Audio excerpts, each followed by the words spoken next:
8:06 está con nosotros como todos los jueves Dulce María Sauri. Bienvenida, Dulce María. ¿Cómo estás? ¿Cómo amaneces? Deja nomás, ahí estamos. Qué gusto verles. No, al contrario, el gusto es nuestro. Federico Berrueto también nos acompaña. Fede, ¿cómo estás? Buenos días. Muy bien, muy contento y ojalá y nos pudieras conceder unos 2 días para desahogar todo lo que uno tiene que decir de la elección.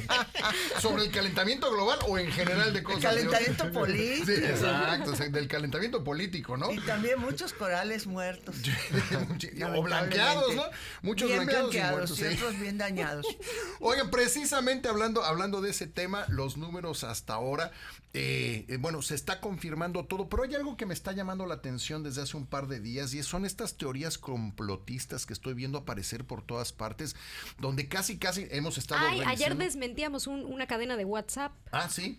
Hay video también. Hay videos, en fin, hay una cantidad de información, hay gente que se lo está creyendo y hay que tener cuidado con esto, porque las elecciones las hicimos nosotros mismos, que puede haber irregularidades, seguramente las habrá, pero me parece que estamos, no sé si ustedes lo perciban así, estamos buscándole 3 pies al gato.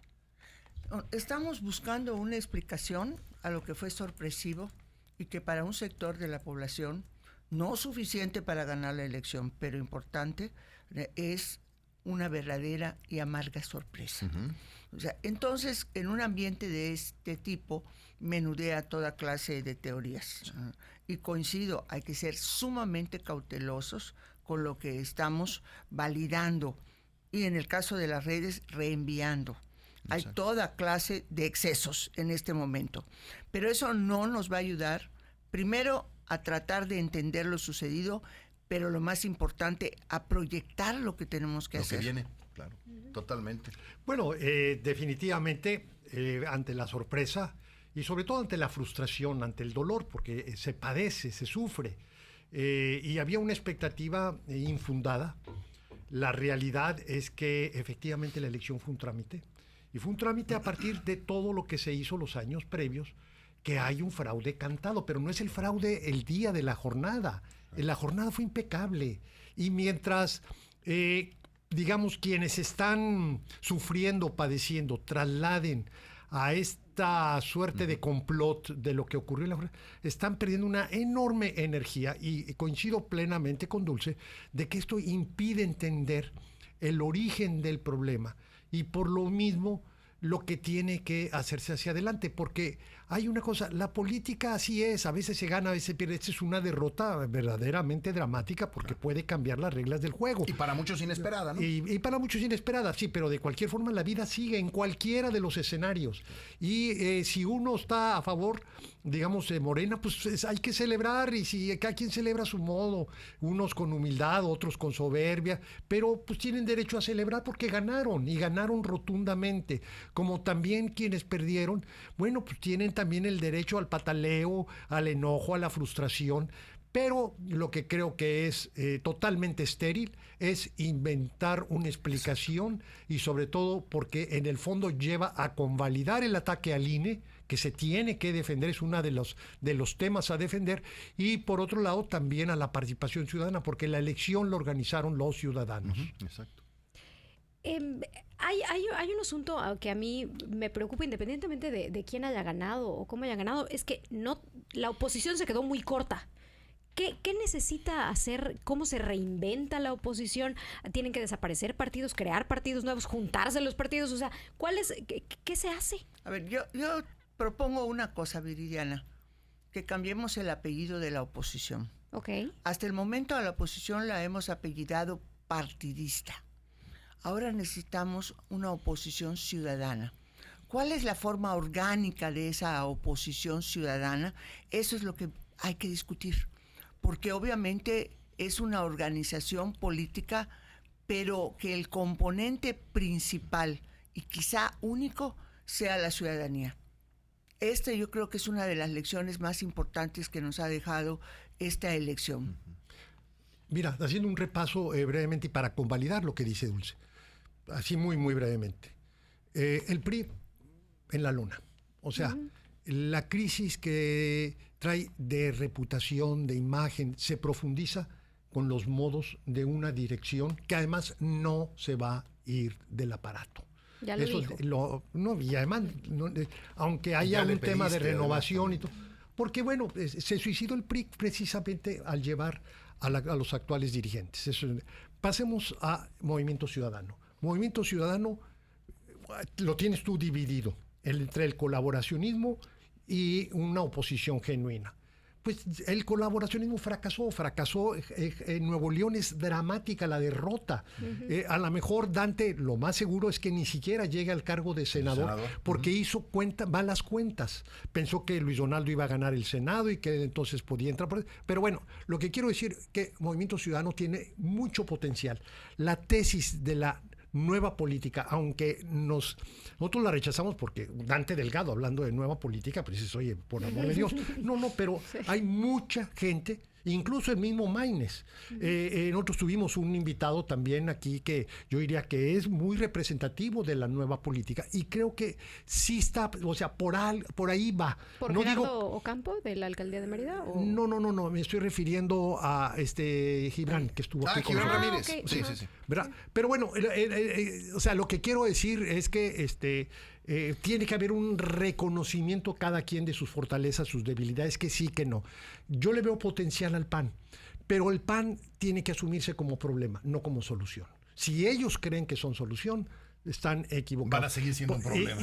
Y la solución del PAN está justamente en lo que anota Dulce, ¿verdad? En la ciudadanía. O sea, el PAN, no sé si con Fox, no sé en qué momento, pero perdió toda la mística cívica de origen.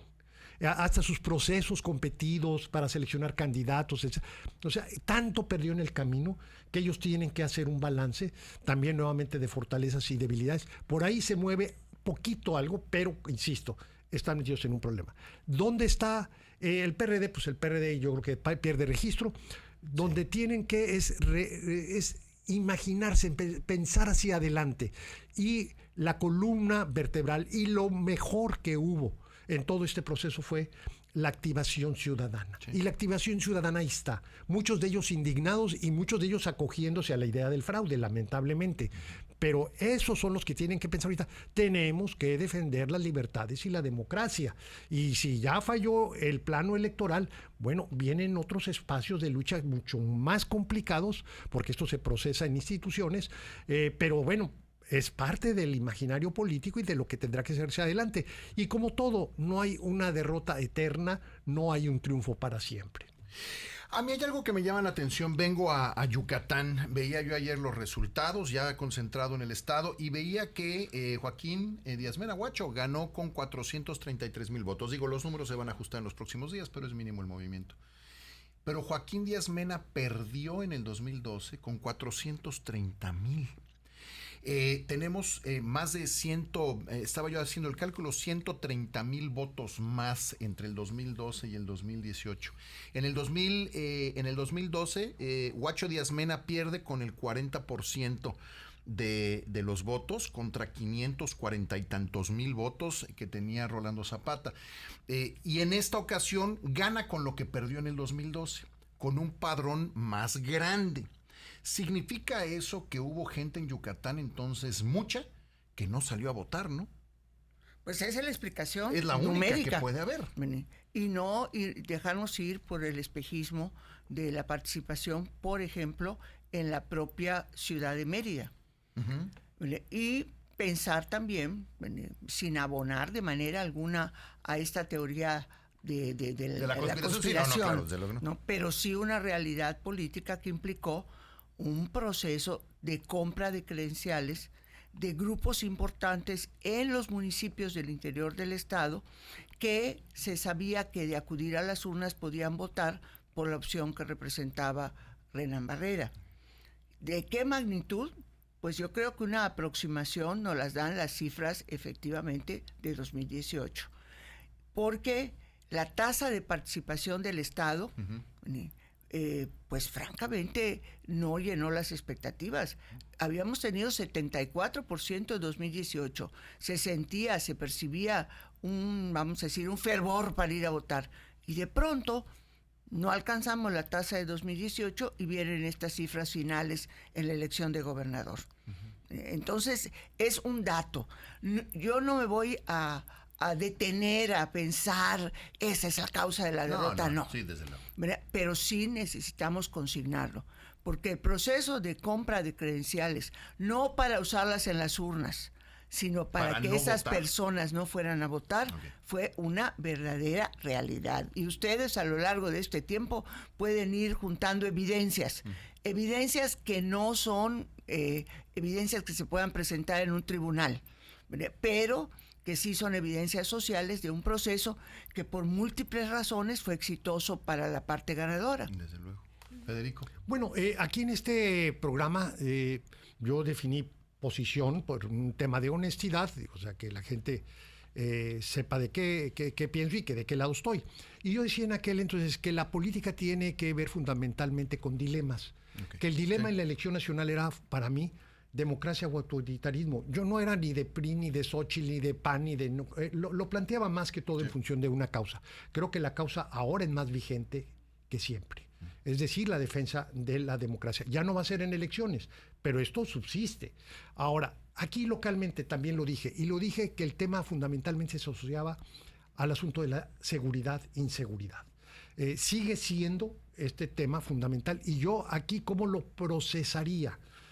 Tenemos que cerrar filas en torno a quien haya ganado. Exacto. Con una claridad. Exacto. De que Yucatán no puede comprometer lo que más vale y lo que más tiene, que es su seguridad. Y si para eso se necesita cuotas de pragmatismo, de que el PAN, de que quien ganó la alcaldía, etcétera, no importa, que todos estén unidos con claridad de que hay que defender a Yucatán del amago de la delincuencia, claro, que está llegando a todas las partes del país. Totalmente. Como ciudadanía, ¿cómo se hace eso? ¿Cómo se defiende la seguridad de un Estado? En primerísimo lugar, tomando esta elección como un resultado de una mayoría, de la voluntad mayoritaria. Aceptar. Aceptar. Sí, claro. Explicaciones, culpas personales, grupales, todo lo que quieras y gustes, pero aceptar. Y coincido plenamente con Federico. Aquí se trata de cerrar filas en torno a la persona que la mayoría de los yucatecos y yucatecas decidieron que fuera el próximo gobernador. La magnitud de la responsabilidad de Huacho Díaz Mena es enorme. Y a mí, yo como ciudadana que estuve en contra de su candidatura abiertamente, que expresé en estos micrófonos mi temor por lo que representaba la llegada de Morena al gobierno de Yucatán, yo estoy dispuesta a hacer lo necesario para cumplir con mi compromiso, que sobre los partidos y las candidaturas está Yucatán. Y aquí hay que hacer lo que cada quien tenga que hacer. En las colonias, por ejemplo, de Mérida, seguir confiando en las fuerzas policíacas del Estado, en el interior del Estado. Es decir, este es un tema de confianza, que no se puede perder. Lo más valioso, lo que ha defendido de la seguridad en Yucatán es la confianza en nuestras autoridades. Y eso es lo que tenemos que cuidar en esta transición de gobierno. Por último, en este minuto que nos queda, por los números que hemos estado haciendo, se quedan los ayuntamientos un tercio. Se quedó en tercios los ayuntamientos. Interesante, ¿no? Sabio el pueblo de Yucatán. Y muy interesante que los dos ayuntamientos de las poblaciones más grandes estén gobernados por el PAN, pero todos los siguientes, en términos de población...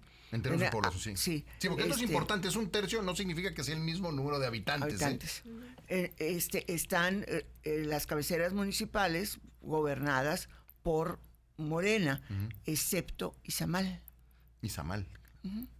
A ver, voy a tratar de ser lo más breve posible.